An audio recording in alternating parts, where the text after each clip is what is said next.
공과 방망이 대신 펜을 든 기자들의 날카로운 시선, 유쾌한 입담으로 지역사회 이슈를 던진다. 시사 토크 견제부입니다. 반갑습니다. 여기 초등학교 나온 분은 없으시죠? 저를 포함해서 다 국민학교를 나왔으니까 두 분은 국민학교 때 꿈이 뭐였어요? 저는 지난번에도 한번 얘기한 기억이 있었는데요. 그 어렸을 때부터 코난 도일, 그 셜록 홈즈 소설을 너무 좋아해갖고요. 그리고 소설가가 꿈이다 이게 아니고 그냥 셜록 홈즈 같은 탐정이 되고 싶다라는 생각을 많이 했었는데요. 생각해보면 참 쓸데없는 꿈이었던 것 같습니다. 네, 유 기자님은 흥신소. 유 기자님은? 네. 네, 저는 이 국민학교 때 공부 잘하고 말을 잘한다고 해서 좀 주변에서도 얘기 썼고 저도 이제 개인적으로 좀 대통령이 되고 싶었습니다. 하지만 이제 좀 크다 보니까 초등학교 6학년 때 현실적으로 돌아왔을 때는 외국에 좀 나가고 싶어가지고 외교관이 되는 게 제 꿈이었고 또 아니면 이제 대학 교수 이런 쪽으로 좀 뭔가 좀 어떤 사회적 신분을 좀 높여보고 싶다 이런 꿈이 있었습니다. 그래도 세 개 중에 하나는 이루셨네요. 지금 교수도 하고 계시니까. 아직 그래도 미흡한 게 많습니다. 네. 총장을 하고 싶다. 요즘은 그럼 어떤 직업들이 좀 인기가 있을 것 같아요?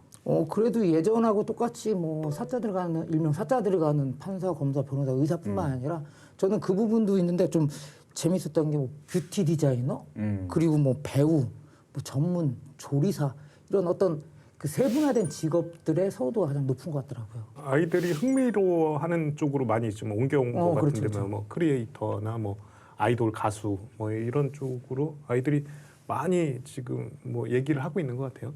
지난해 이제 교육부가 발표한 자료가 있어서 한번 가지고 나와봤거든요. 초등학생 희망 직업 1위는 운동선수, 2위는 교사, 3위는 크리에이터, 4위는 의사, 5위는 경찰관이나 수사관 이렇게 나왔는데 크리에이터처럼 이제 새로 생긴 직업도 있고 운동선수 예전에는 부모들이 말렸던 그런 직업들이 이제 새롭게 등장한 것도 있는데 전통적으로는 선생님, 경찰, 의사 이런 거는 여전히 인기가 좋은 것 같아요. 그중에 이제 의사 얘기를 좀 해보려고 하는데 우리 아이들이 제일 먼저 만나는 의사는 아무래도 소아과 아닐까요? 소아과 의사? 소아과를 통해서 본 의사의 모습 때문에 의사가 되고 싶다고 많이들 얘기할 텐데 그런데 요즘 이 소아과 의사들이 여러 가지로 참 어렵다고 하는데요.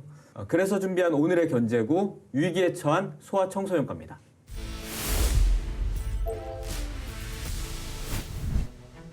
최근 소아 청소년과 전공의 지원율이 급격히 낮아지고 있습니다.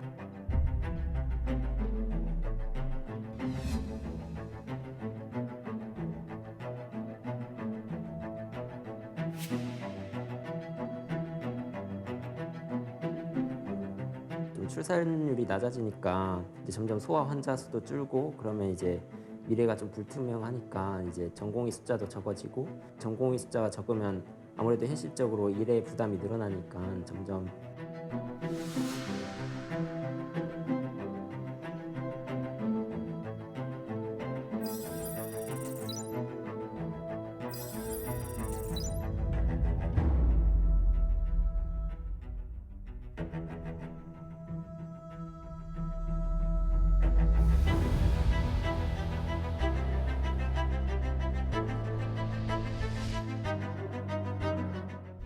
얼마 전에 그 내포 신도시에 있었던 일인데 그 학부모의 민원으로 소아과 의사가 이제 소아과 못하겠다 이렇게 폐원을 선언한 일이 있었잖아요. 이미 언론에도 많이 나서 많이들 알고 계시겠지만 그래도 보도 못 보신 분들도 계시니까 유 기자가 좀 정리를 해주시죠. 그 내포의 한 소아과에 9세 아동이 혼자서 병원을 찾았습니다. 병원에서는 만 14세 미만은 보호자의 동행이 필요하다라고 안내를 했고 그 내용을 핸드폰을 통해서 부모에게 알렸습니다. 그런데 그 부모는 직장일 때문에 병원에 가지 못하겠다라고 얘기를 했고 결국엔 그 아이는 진료를 받지 못하고 병원에서 나오게 됐습니다. 이 부분을 가지고 이제 진료 거부라고 해서 홍성보건소에 이 부모가 민원을 제기했고요. 같은 내용을 인터넷 커뮤니티 그 맘카페에 글을 올리면서 이제 진료 거부에 대한 소아과 그 해당 소아과로 향한 이제 논란이 발생했고요. 이에 대해서 해당 병원은 그동안 적자를 이제 감수하면서도 사명감으로 소아과를 운영을 했는데 더 이상 소아과를 진료하지 않겠다라고 선언을 하면서 일이 더 커졌습니다. 다행히 진료는 지금 계속되고 있습니다. 관할 보건소 확인해 보니까 의료진이 1개월 이상 이 후원을 할 경우에는 관할 보건소에 신고를 해야 되는데 최근까지 그런 사례는 없다고 합니다. 다만 이제 관할 보건소에 문의를 했더니 꼭 그 얘기는 해달라고 하더라고요. 이 당시 이제 그 부모가 보건소에 민원을 제기했다고 하는데 그 민원을 어떤 공식적인 문건으로 요청을 한 게 아니라 자기 보건소에는 확인을 해달라. 그래서 보건소에서는 확인을 해줬을 뿐이다. 그 확인 내용은 알려줄 수는 없지만 그렇기 때문에 어떤 민원을 제기해서 민원이 지금처럼 커졌다기보다는 그런 확인 요청을 해서 자기는 확인을 해준 상황이다. 이렇게 하고 있습니다. 어쨌든 뭐 여기 같은 경우는 이제 진료를 다시 하고는 있는데 여기 말고 다른 곳도 소아과 그만두겠다 이런 사례가 꽤 많다고 하더라고요. 의료계에 따르면 최근 5년간 그 폐원한 소아 청소년과가 무려 670여 개나 된다고 합니다. 저도 조사를 해보면서 깜짝 놀랐는데요. 엄청난 숫자인 거고요. 뭐 말 그대로 저출산, 그에 따른 경영난 이게 가장 큰 폐원의 원인이라고 꼽히고 있습니다. 솔직히 뭐 의사를 생각해 본 적은 없지만 전문의까지 가는데 되게 시간도 되게 오래 걸리는 걸로 알고 있고 그거를 어떤 뭐 민원이든 뭐든 이런 걸로 한순간에 내려놓는다는 건 쉬운 선택이 아닐 것 같아요. 그렇죠. 일단 전문의가 되기 위해서는 우리가 이제 일단 그 수능 시험을 보잖아요. 그럼 이제 의대에 가가지고 6년간 교육을 받고 그 다음에 인턴 1년 후에 1년 하면서 자기가 전공을 어디로 할 건지 우리가 아는 레지던트 있죠. 그 전공의 과정 4년을 거쳐야 합니다. 즉 11년이라는 그 기간이 소요가 되는데 남자 같은 경우 군대를 감안하면은 총 14년이 소요되는 거죠. 그리고 의학전문대학원, 의전원이라고 그러잖아요. 이런 코스도 있는데 의전원 코스 같은 경우에는 의대 학부 4년 그리고 대학원 4년 여기에 이제 인턴 1년 그리고 레지던트 전공이 4년 해서 총 13년이죠. 그런데 군의관을 포함한다고 하면 16년이라는 기간이 소요하게 됩니다. 전문의를 그만둔다고 해서 의사를 그만두는 그런 개념은 아닙니다. 우리가 용어를 좀 정의를 해야 될 게 있는 게 일반의와 전문의를 좀 구분을 해야 되는데요. 일반의는 모든 의사를 말합니다. 의사 면허를 소지하고 있는 모든 의사를 말하는데요. 의사가 되기 위해서는 의대를 졸업하고 아까 설명하셨듯이 의전원을 수료한 후에 의사 국가고시를 합격하면 의사가 되는 겁니다. 이 일반의들이 다시 이제 전문의가 되는 건데요. 전문의들은 다시 일반의들이 상급 종합병원에 들어가서 뭐 인턴 1년, 레지던트 4년 아까 설명해 주셨지만 이 과정을 거친 다음에 전문의 자격 시험에 합격해야만 전문의가 되는 것입니다. 이 드라마 같은 데 보면 간혹 이제 전문의 자격 여러 개 있는 의사가 출연하기도 하는데 대학교에서 복수 전공하는 것처럼 학위 2개 갖고 있는 거랑은 전혀 다른 수준의 얘기잖아요. 전문의 하나 따는데도 시간도 되게 오래 걸리고 근데 이거를 이제 전문의 간판을 내려놓고 일반의로 간다. 이거는 아까 얘기한 대로 굉장히 좀 어려운 선택인데 그만큼 소아과 의사들이 이제 고민이 좀 크다는 걸 반증하는 것 같고요.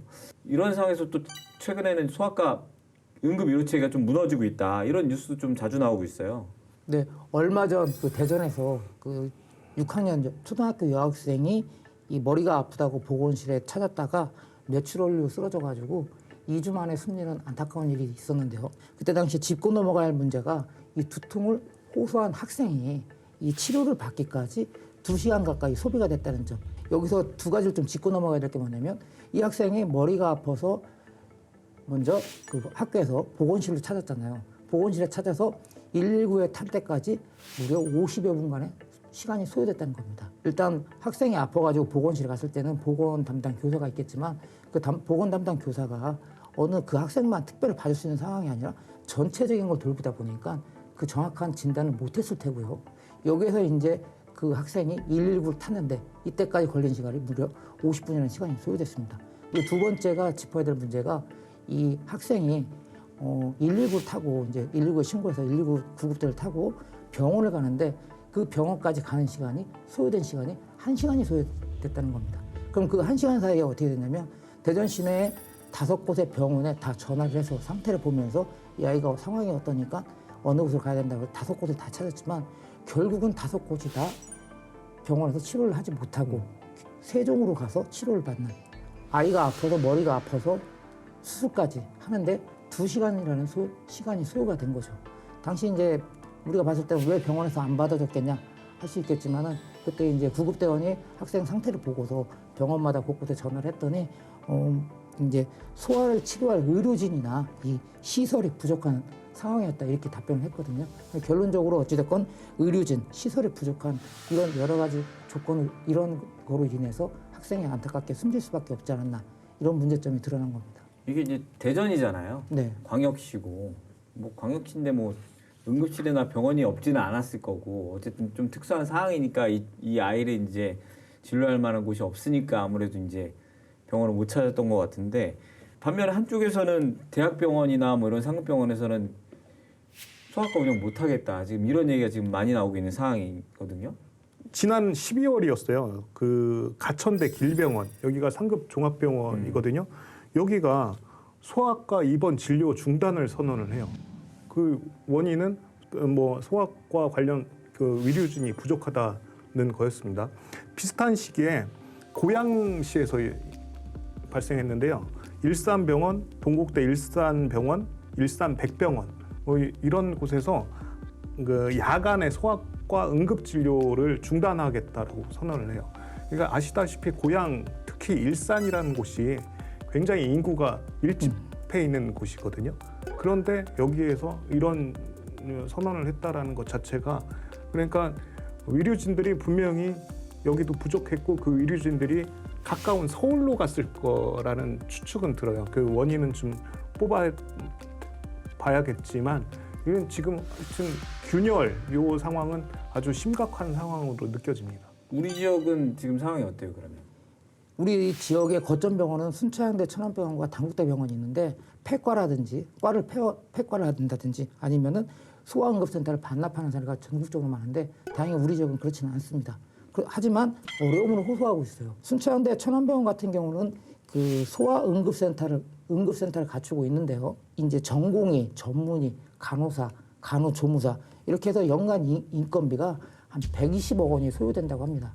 하지만 실질적으로 이제 정부에서 지원해 주는 금은 뭐 한 5% 수준?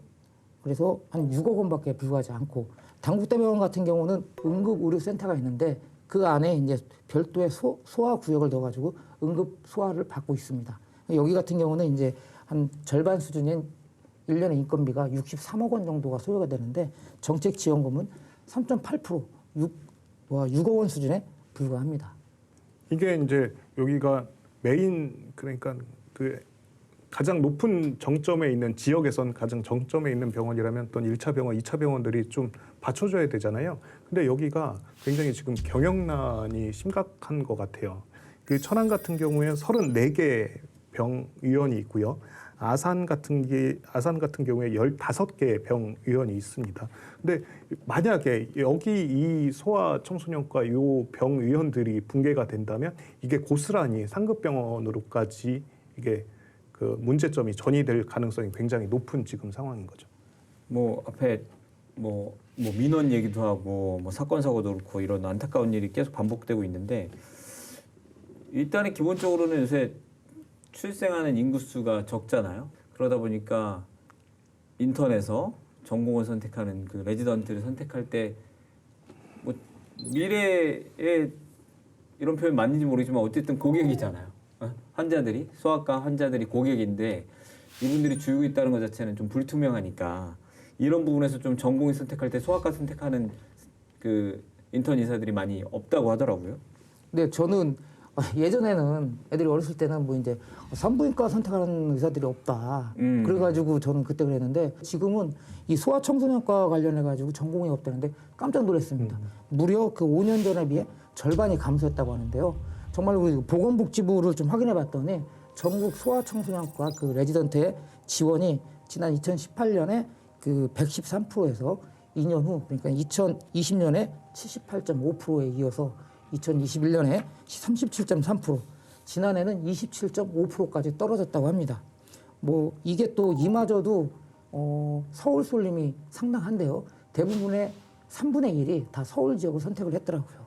그 방금 말씀하신 그 전공의가 지금 부족한 사람들을 채우기 위해서 매년 또 하는 게 상급연차 전공 레지던트 모집이라는 게 있거든요. 어떤 인기과에는 그 레지던트가 몰리고 그 인기가 없는 과는 이렇게 저희 레지던트를 모집하지 못하니까 이렇게 만들어진 제도인데 이게 올해 이게 정말 충격적인데요. 이게 외과, 산부인과, 소아청소년과 등 올해 8개 과에서 그 상급연차 레지던트를 모집을 했어요. 그런데 883명 정원이었는데 단 1명 신청을 했다고 합니다. 그만큼 지금 소아청소년과에 대한 그 지원자가 없는 이 기피 현상이 굉장히 최악의 상황으로 치닫고 있지 않나 싶은 생각이 들더라고요. 그럼 이쯤에서 실제 의료 현장에서는 어떤지 소아청소년과 전문의를 모시고 자세한 이야기 이어가도록 하겠습니다.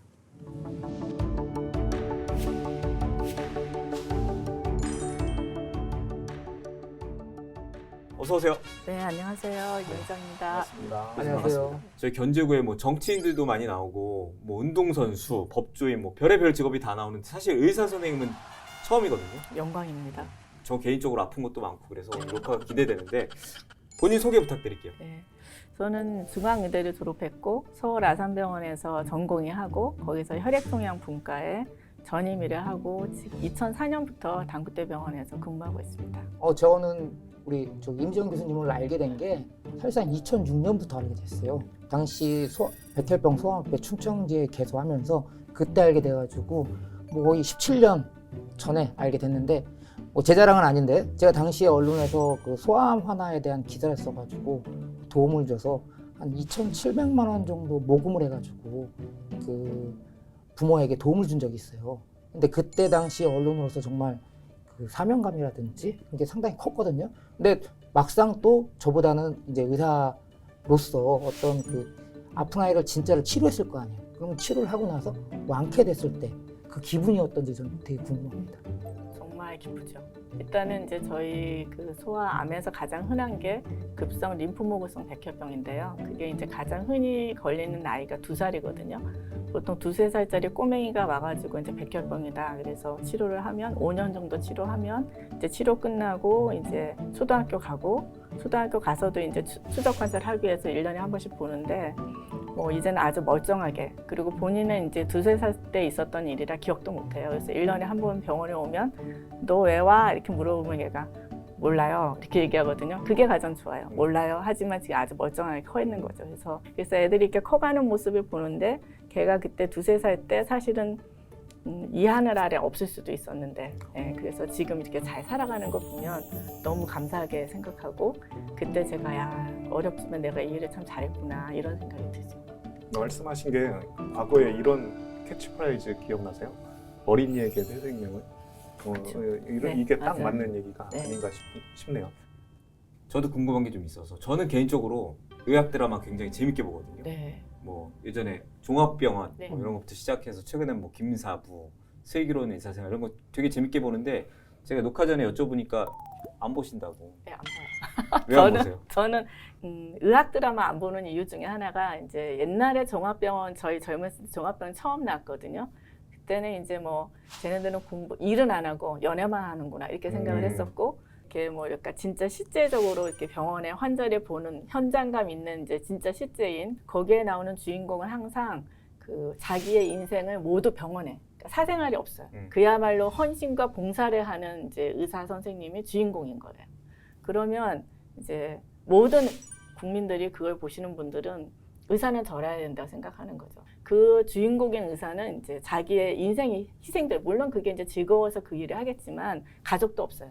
그래서 저렇게 의사한테 희생과 봉사를 강요하는 드라마는 나는 보기 싫다. 그리고 나는 그런 의사가 되기가 너무 힘들다. 그래서 저는 의학 드라마 안 봅니다. 네. 경찰들도 그 수사 드라마 뭐 이런 거 영화 잘 안 본다고. 저는 기자 나오는 거 재밌던데. 최근에 그 소아청소년과 진료 뭐 체계와 관련돼서 여러 가지 이슈가 많이 제기되고 있잖아요. 네. 언론에도 많이 나오고 소청소년과 의사로서 뭐 좀 답답하기도 하고 여러 가지 생각이 좀 드실 것 같아요. 어떠세요? 뭐 많이 힘들죠. 네, 일단은 이제 출산율이 줄어서 소아과 의사가 많이 필요하지 않기도 하고 그 출산율이 줄다 보니 이제 애들도 줄고 그 다음에 소아과 의사가 덜 필요하고 애들이 줄어드니까 수익이 줄어든 거예요. 근데 요새 학생들이나 전공의들은 이거 엄청 잘 알아요. 저는 옛날에 소아과 신청할 때, 지원할 때는 그냥 애들이 좋아서 재밌어서 그렇게 했는데 요새 애들은 이제 자기가 졸업하고 나서 의사 면허를 딴 다음에 어떻게 먹고 살아갈 건가를 다 생각을 해서 보니까 소아 환자가 줄어서 이제 대상 환자군이 주니까 당연히 환자가 들어올 거고 그런 수익이 감소할 거다.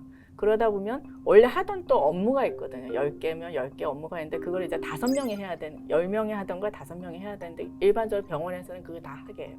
그러니까 결국은 자기가 나중에 소아과 레지던트나 돼가지고 트레이닝을 받게 되면 이제 자기가 살기가 힘들겠다 이런 결론이 되는 거죠. 그래서 소아과 지원을 안 하게 되고 한번 소아과 지원을 안 해서 이제 빵꾸가 나면 그 다음에 있는 애들이 또 오기가 힘든 거예요. 왜냐면 업무가 벌써 원래는 저희 레지던트들이 2명씩 4년 차에서 8명이 하던 일을 지금은 3명이 없으니까 그 3명이 다 8명이 하던 일을 못하지만 5개는 해야 되거든요. 그러니까는 이제 업무가 많을 거다 이렇게 생각이 되는 거고 지금까지의 문제도 이제 큰 문제지만 앞으로 점점 더 문제가 될 거다 이게 가장 어려운 일이죠. 뭐 이와 연관돼 가지고 얼마 전에 대전에서 네. 그 6학년 초등학교 여학생이죠. 네. 이 여학생이 이제 쓰러졌는데 병원 이송이 늦어져 가지고 네. 뭐 2주 만에 안타깝게 숨졌다 이런 네. 언론 보도가 있었습니다. 네. 뭐 이와 같은 사례는 서울이라든지 대구라든지 이런 데 잇따르고 있거든요.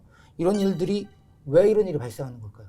그래서 이제 그거는 저도 이제 옛날에 뉴스에서 간단히 보고 그래서 이제 내용을 찾아봤는데 이제 결국은 걔가 CT를 찍어서 이제 뇌출혈로 이제 나왔거든요.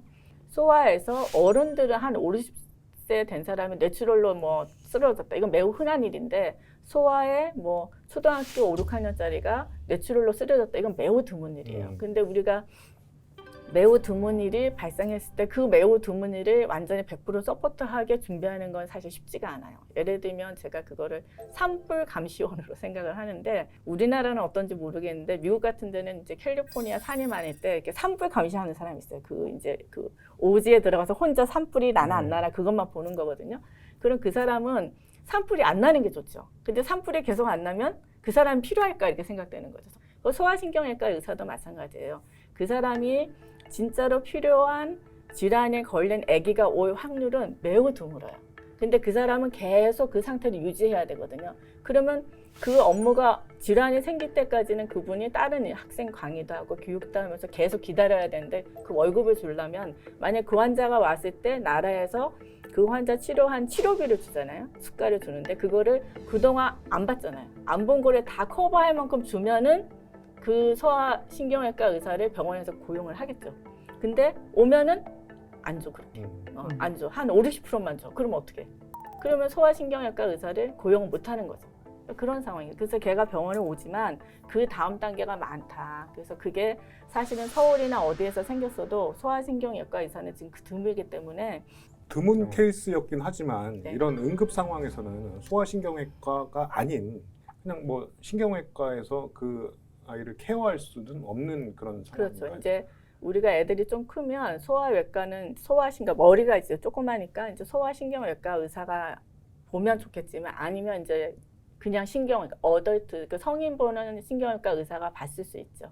그래서 응급한 상황에서는 이제 그게 오케이가 될 수가 있는데 예를 들어서 이제 걔가 제 시간에 이제 어느 병원에 갔는데 그 병원에서 우리가 병상도 있고 그다음에 소아과 의사도 수술 후에 봐줄 소아과 의사도 있고 마취과 의사도 다 있어서 수술을 하게 됐어요. 제 시간에 가서. 근데 소아신경외과 의사가 없어서 소아는 아닌 신경외과 의사가 수술을 했어. 그러면 아까 말씀드린 대로 소아청소년과 의사가 소아 애를 보는 거랑 내과 선생님이 소아를 보는 거랑은 분명히 차이가 있겠죠. 그러면 신경외과 선생님이 응급으로 수술을 해서 걔를 이제 어쨌든 해결은 어느 정도 했는데 뇌출혈이 있다 그러면 걔가 나중에 이제 정상으로 이렇게 완전히 회복될 가능성은 좀 떨어질 가능성이 있거든요. 그래서 걔가 어쨌든 살긴 살았는데 이제 부모님이 만족할 만큼의 기능을 회복하지 못했어요. 그럼 요새 우리나라 부모님들은 다 소송 걸거든요. 그러니까 얘가 왜 제대로 못했냐? 네가 하는 도중에 무슨 문제가 있지 않았냐? 그러면 이제 성인 신경외과 선생님을 상대로 소송을 거는 거예요. 그러면 그 당시는 자기가 할 수 있는 최대한을 했는데 이제 소송이 들어오면 이제 방어를 하는데 너무 힘든 거죠. 소송까지는 아니지만 얼마 전에 뭐 민원이 지금 우리 지역에서 발생한 게 있어요. 네. 내포신도시에서 9세 네. 아동이 소아과 진료를 보러 갔다가 병원 측에서는 뭐 만 14세 미만은 보호자 동반이 필요하다 뭐 이렇게 네. 하면서 결국에 진료를 보지 못했고 논란이 되고 있었던 건데 네. 이게 어느 측면에서는 이게 요즘 얘기하는 뭐 교사들을 향한 네. 부모들의 뭐 네. 갑질, 이게 뭐 갑질이라고 표현하기는 좀 그렇지만 이런 비슷한 부모들의 민원, 이게 소아과에 좀 종종 있나요? 그럼 개원이들은 거의 매일 당한다고 생각하면 돼요. 지금의 네, 지금 개원이 선생님들은 이제 그때 제가 물어봤더니 그 10명 중에 그러니까 100명을 보면 97, 8명은 문제가 없는데 2-3명은 항상 뭔가를 이렇게 문제한다. 얼마 전에 이제 제가 그래서 개원하고 있는 친구한테 물어봤어요. 그랬더니 그 요새 열나면 코로나 검사하잖아요. 코로나 검사하는데 그 보호자 그날 기분이 나빴는지 오늘은 너무 세게 찔렀다. 그래서 화를 내면서 15분 이상 막 그 증거 검사하는 임상병리사를 괴롭혀가지고 그 사람이 결국 울었다고 그런 얘기를 하고 이제 최신 버전인데 뭐 이런 얘기 때문에 제가 이제 방송에 나온다고 하니까 여기저기 물어봤더니 한 분이 말씀하시기를 모 시에 그러니까 충청도의 모시 이제 말씀드리기는 어렵고 모시에 이제 소아과 의사를 뽑는다 이렇게 했는데 젊은 사람들은 안 와요. 지역이기 때문에 젊은 사람들은 안 와서 그럼 은퇴하신 선생님이라도 뽑겠다. 그래서 65세 은퇴하신 분이 거기 가서 이제 지난 3월부터 근무를 시작했어요. 그래서 소아과 의사가 없다가 생긴 거예요. 그래가지고 보호자분들이 막 와요. 그래서 이제 보호자분들이 와서 하는 말이 그 은퇴하신 선생님한테 이제 그 혼자 오셨죠. 사실은 혼자 오셨는데 이제 밤에 응급실은 왜 안 보냐. 그다음에 5시에 끝났는데 왜 추가로 안 왔냐. 우리가 너희 돈 주지 않았느냐. 월급 주지 않았느냐. 그렇게 해서 이번에 그만두신대요. 보건소 얘기하시는 거예요? 보건소 아니에요. 그냥 일반 병원. 일반 병원 네. 지역에 소아과 병원이 네. 없다 보니까 네. 어떻게 보면 유치를 한 그렇죠, 거네요. 그렇죠. 와주십사 저희 동네에서. 우리가 예를 한 그 2차 병원 수준에서 이제 시에서 돈을 내서 그분을 고용을 해서 갖다 오셔다 놨는데 이제 가가지고 뭐 조금 늦게 와서 안 봐줘 이렇게 문 닫았다 그러면 왜 안 봐주냐 우리가 돈 내지 않았느냐 그래서 요번 달까지만 하고 그만두신대요. 민원이라는 게 그런 거죠. 그 보니까 소아과 의사 같은 경우는 저희는 솔직히 저도 애들이 이제 크다 보니까 소아과 관리 별로 없거든요. 근데 얼마 전에 순천향대학교 천안병원에 이제 그 소아청소년과 의사가 이 프로복싱 챔피언이 됐다고 하더라고요. 네. 얘기 네, 들으셨죠? 봤어요. 복싱 챔피언이 됐는데 뭐 뛰어난 운동신경도 있었겠지만 이제 물어봤더니 뭐 하게 된 동기가 어떤 스트레스를 풀기 위해서 네. 뭐 그랬다고 하는데 네. 저는 이게 정말 그럴까? 그냥 의사라는 직업이라 단순히 좀 스트레스 받는 게 아닌가 이런 생각이 들었거든요. 근데 이제 교수님 얘기를 들어보니까 그 스트레스가 상당히 네. 심한 것 같아요. 저희가 이제 소아 청소년과 인력 부족하다는 얘기가 이제 계속 나오잖아요. 몇 년 네. 전부터 계속 나오고 있는데 뭐 일각에서는 이제 소아 의료 체계가 무너졌다 뭐 이런 표현까지 써가고 있어요. 현장에서 느끼는 심각성은 어떠세요? 매우 심각하죠. 네, 그러니까 이제 저희 소아과만 해도 이제 원래 2명의 레지던트가 4년 차가 있어야 되니까 8명의 레지던트가 있어야 되는데 지금은 전공의가 3명이 있어요. 그러니까 3명이 원래 8명이 해야 될 일을 3명이 해야 되는데 그렇게 할 수는 없고 그러니까 업무를 줄인 거죠. 그러니까 옛날에는 100개의 업무를 할 수 있다면 우리가 지금 전공의가 3명으로 줄었기 때문에 인력이 어쨌든 줄었기 때문에 할 수 있는 업무는 30-40% 정도만 할 수 있어요. 그러면 나머지 50-60%는 누가 하느냐? 그러면 이제 교수가 하든지 그다음에 다른 이제 업무를 할 수 있는 사람을 전문의를 들여야 되는데 이제 이게 쉽지가 않은 거죠. 점점 이 줄어드는 속도가 너무 빨라가지고 이 병원의 업무를 대신할 사람을 찾으려면 그 전에 있던 소아과 의사가 된 사람들이 요 50-60%를 해줄 수 있는 도로 들어와야 되는데 그게 이제 입원 전담 전담이니 뭐 밤에 응급실 당직을 서는 사람이라든지 이런 분들이 들어와서 업무를 해야 되는 거죠.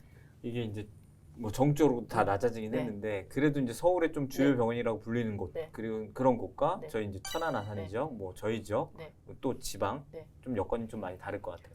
여건이 다르죠. 이제 서울에 우리가 보통 얘기하는 빅5 이런 데는 이제 사람들이 많이 가잖아요. 그래서 이제 얘네들이 그 소아과는 하고 싶은데 이제 예를 들어서 저희 병원에 2년차 한 명이 있으면 얘는 이제 내년이 되면 혼자 남는 거예요. 원래 이제 의사라는 직업이 물론 이론적으로도 배우지만 실제로 보고 배우거든. 실제로 하면서. 그러면 이제 그거를 옵저베이션 해주고 틀렸다 맞았다고 프랙티스를 할 수 있는 것. 그러니까 윗연차가 있어야 되고 아랫연차도 있어서 서로 협업하고 서로 커뮤니케이션하고 환자에 대해서 인계하고 이런 것들이 사실 다 배우는 거거든요. 트레이닝인데 혼자 달랑 있으면 이런 커뮤니케이션이 안 되는 거예요. 그러면 어떻게 소아과 하고 싶은 사람은 극소수만 있거든요. 그러면 서울의 빅5에 모이는 거지 자기네끼리. 거기가 원래 정원이 10명이다. 10명을 채워서 가면 제대로 배울 거라 생각해서 그런 병원은 이제 전공의의 충원율이 되는데 우리 병원처럼 달랑 있는 데는 이제 애들이 안 오는 거죠. 뭐 일도 제대로 배울 수 있고 또 어떤 해야 될 일이 100이면 그걸 10명이 하는 그렇지. 것과 2~3명이 하는 것은 차이가 있으니까. 그럼요. 그럼 앞으로 뭐 몇 년 후에는 아예 그러면 소아 청소년과가 지방에서는 사라질 수도 있다라는 지금 경고 그렇죠. 말씀을 해주신 것 같은데. 그래서 이제 기존에 있는 소아과 선생님이라도 유지를 해야 되는데 아까 말씀드린 출산율이 떨어져가지고 이제 환자들이 안 오니까 이제 수익이 안 돼서 결국 내과 환자를 봐서 폐과 선언까지 하고 그런 거잖아요. 그러니까는 이제 여기서도 빈익빈 부익부가 되는 거죠. 지방에 있는 병원들은 이제 소아과 레지던트가 없어서 앞으로 그 소아과를 끌어갈 사람이 없을 거고 서울에 있는 병원들은 그대로 유지가 될 건데 이제 결국은 서울로 더 많은 이제 환자들이 가겠죠. 그럼 이런 전공의 감소로 인해서 실제 병원 내에서는 심각하다고는 얘기해 주셨지만 어떤 일들이 그럼 실질적으로 어떤 문제가 발생하고 있는 건지. 그러니까 저희 이제 당국대병원은 이제 그 원래는 이제 그 전공의 8명이 이제 응급실에 물론 응급의학과 선생님들이 있어요. 응급과 선생님들이 있는데 응급의학과에서는 이제 주로 이제 성인을 많이 보기 때문에 소아 환자가 오면 기본적인 것만 해서 소아과를 부르거든요. 그래서 소아과 환자를 이제 소아과 레전트가 가서 받고 그 다음에 입원하게 되면 이제 그 환자 입원 환자를 보고 이게 이제 소아과 레전트의 주요 업무였어요. 근데 이제 우리 병원은 이제 소아과 레전트가 줄어드니까 그러면 응급실에 오는 소아 환자를 보도록 소아과 전문의를 고용을 해가지고 소아과 전문의 3분이 지금 이제 주말하고 밤 당직을 이제 하고 있어요.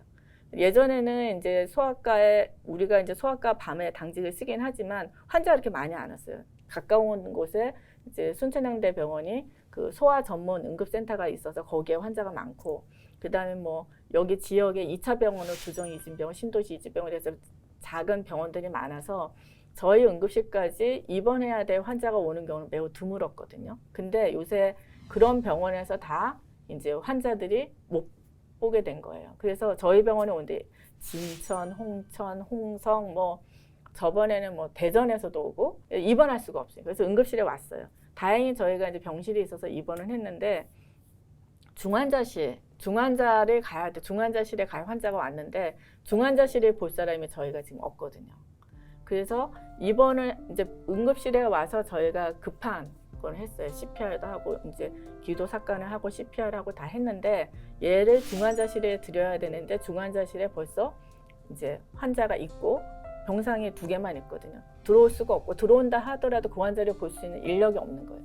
이 환자를 딴 병원에 보내야 돼요. 그러면 딴 병원에 보내면 계속 전화해서 어느 한 병원에서 받아준다 해서 보내긴 했거든요.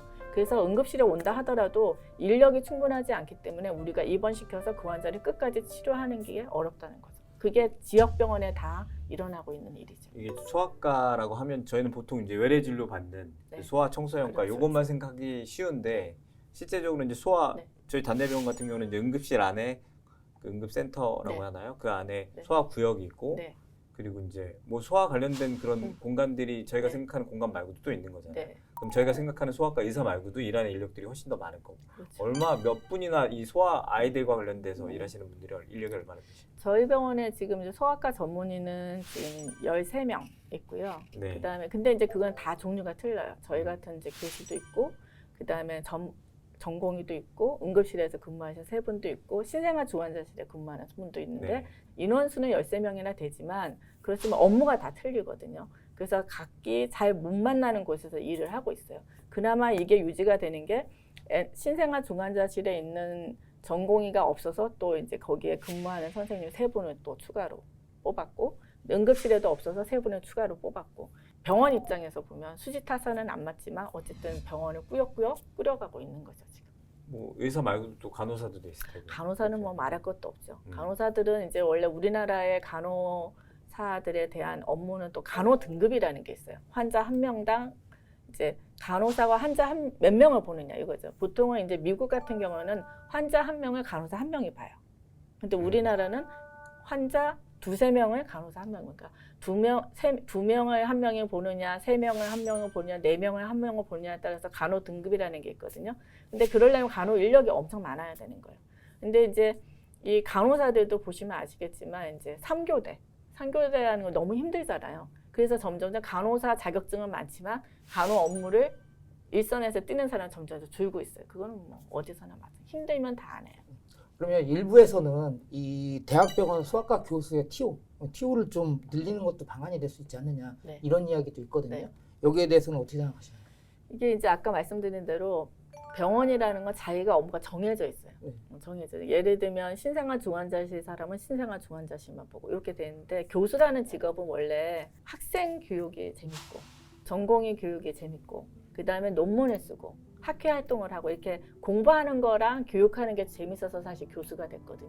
그래서 그 업무 중에 일부가 그냥 진료하는 거예요. 그래서 교수가 돼서 왔는데 이제 이게 전공의들이나 이런 다른 인력이 없어서 환자 보는 진료에만 이렇게 치중을 하게 돼가지고 학생 교육이라든지 뭐 이렇게 전공의 이제 교육이라든지 그 다음에 이제 뭐 이렇게 논문 이런 걸 하게 되지 않으면 교수를 할 일이 없죠. 그리고 이제 교수와 일반 이제 그 사람들과의 일반 의사와의 차이는 월급 차이가 많이 나요.